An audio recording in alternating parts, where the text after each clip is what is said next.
Hi everyone, so welcome to our discussion. Today we're going to discuss Hyundai Motor Company's EV expansion in Indonesia, with the topic Indonesia EV midstream trap. So before we begin, let me introduce our discussion panel. So my name is Amariska Putri, and today I will act as the expert and the moderator. And next, we have Muhammad Yusuf as the corporate executive representative from Hyundai Motor Indonesia. He'll explain Hyundai's business strategy, including the value chain, BMC, and also the role of the home office. We also have Diny Christianti as the government official, who will discuss the government perspective, including host country policies and regional development versus regional assets. And finally, we have Cynthia Ferbianti as the NGO representative, who will share the environmental and social perspective, as well as provide a critical view of Hyundai value chain.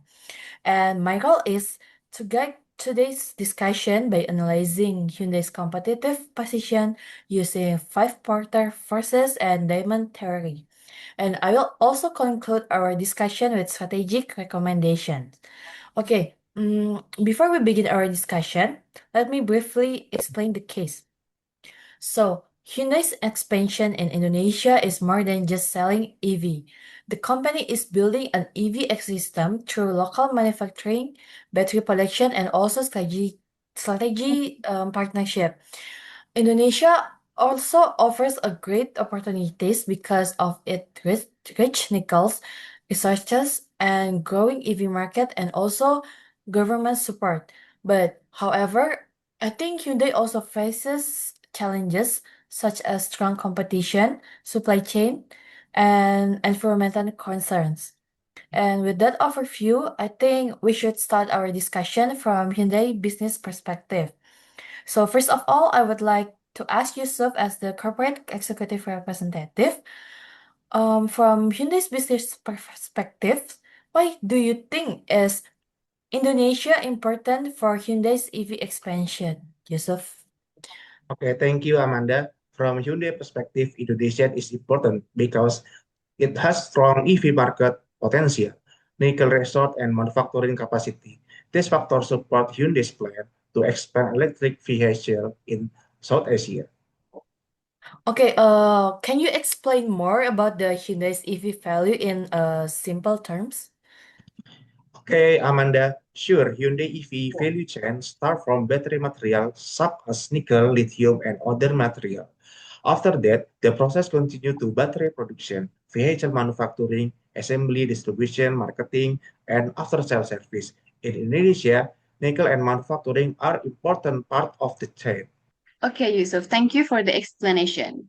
Now I'll give you a question as the NGO representative. If Hyundai depends on nickel, how can Hyundai make sure the supply chain is sustainable and not harmful to local communities? Okay, thank you, Cynthia. That is a very important concern. Hyundai needs responsibility sourcing, supplier standard, environmental monitoring, and cooperated with government and local partners. We also need transparency in the supply chain, especially for battery material.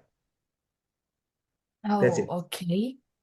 But from the business model concept perspective, why do you think is Hyundai's main value proposition in Indonesia? Okay, thank you, Amanda. Hyundai's value proposition is to provide modern, clean, and efficient electric vehicle. Our customer segment include urban consumer, middle class buyer, corporate fleets, and possible government user. Our key partner include the Indonesian government, battery supplier, local supplier, and charging manufacturer provider. Okay, so Yusuf, from the government side, we also support the investment. But how does Hyundai balance the authority of its home office in South Korea with Indonesia regulations? Okay, Hyundai's head office in the South Korea control global strategy, technology, performance set, and brand standard, and investment direction. However, Hyundai Indonesia must follow Indonesian regulation, local market needs, and government policy. So our task is to connect global strategy with global adaptation. Okay, that's it. Okay, thank you, Yusuf. That's such an amazing answer from you. But now I would like ask Dini as the government official. So Dini, what do you think the role of the host country in Hyundai's EV expansion? Okay, thank you, Amanda. So, as the host country, Indonesia has authority to manage investment rules, tax incentives, local contents requirements, environmental standards, and EV infrastructure policy. Hyundai is a multinational company, but when it operates in Indonesia, it must follow Indonesia regulation. And in this case, what do you think the Indonesia regional assets? Okay, so Indonesia has several regional assets, as we know, such as nickel resources, a large domestic market, young labor force, strategic location in Southeast Asia, and EV infrastructure and government support for EV development. These assets make Indonesia attractive for Hyundai and other EV companies. From Hyundai view, those assets are very important, but what does the government expect from Hyundai in return? Okay, so thank you, Yusuf. We expected Hyundai investment to create regional development. This means job creation, technology transfer, local supplier development, skilled labor improvement, and stronger EV infrastructure. Indonesia doesn't want to only be a source of raw material only or basic assemble only. Okay. So, how can the government make sure that local communities also benefit, especially communities near mining areas? Okay, thank you, Cynthia. So for the government needs to strengthen the environmental standards, social impact assessment, community participant, and monitoring of it, obviously. And investment must support economic growth, but it must also protect people and environments. Thank you for such an amazing answer, Dini. And now I would like to ask Cynthia as the NGO representative. So, Cynthia, from your perspective, what is the main concern in Hyundai's EV expansion? Okay, so as a NGO perspective, we support the transition to electric vehicles, but we must look at the full value chain. EVs are not automatically clean if the production process creates environmental and social problems. Can you give me more the examples of environmental risk in the EV value chain? Okay, of course. The risks include nickel mining impacts, land damage, water pollution, waste problems, factory emissions, and future battery waste. If EV production still uses this kind of energy, the environmental benefit will be smaller. What do NGO expect from Hyundai to reduce this concern? Okay, so Hyundai should use responsible sourcing, transfer reporting, supplier audits, cleaner energy, and battery recycling plants. And Hyundai should also involve local communities and respect worker protection. Okay, thank you, Cynthia. So what do you think? Should investment should be continued or should it be limited because of this risk? EV investment can continue, but it must be responsible. We're not against EV development. We only want to prevent greenwashing and make sure that regional assets create fair benefits for local communities. Okay, thank you all for your opinion and answers. Now I will explain Hyundai's competitive position using Porter 5 forces. So first of all, the competitive rivalry is very high. Hyundai competes with BYD, Tesla, Wuling, Chery, Toyota, and other EV brands. The competition is based on the price, technology, charging access, brand reputation, and after-sales service. Okay, Amanda, which competitor pressure is the strong for the Hyundai? Well, I think the strongest pressure comes from price competitions and also technology innovation because some EV brands offer more affordable models, while the consumer also expect a better battery range, warranty, and the service. And also, the second, the threat of substitutes is high because consumers can also still choose the gasoline cars, hybrid cars, or even public transportations, and also the ride-hailing services and mobility options. So Amanda, how about the bargaining power of buyers? What do you think? I think the bargaining power of buyer is kind of medium to high because buyers have so many EV options and can easily compare price, features, charging, warranty, and also after sales service. So I think Hyundai must offer a strong value. Okay, so beside of that, I'm also curious about the suppliers, especially for battery materials. Can you explain more about that? Well, that's such a good question. The supplier power is high because the EV production depends on nickel, lithium, cobalt, and also advanced battery suppliers. Global mineral price can change, but the supply chain's problems can affect production cost. And the last one, I think the threat of the new entrants is medium, because EV manufacturing needs a large investment, technology, and infrastructure. But the government is so incentives that can attract new EV companies to enter Indonesia.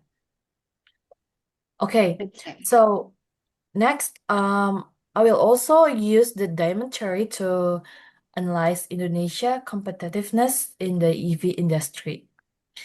So first of all, the factor conditions. Indonesia has a lot of nickel, labor, and manufacturing potential, and these are a very strong advantage.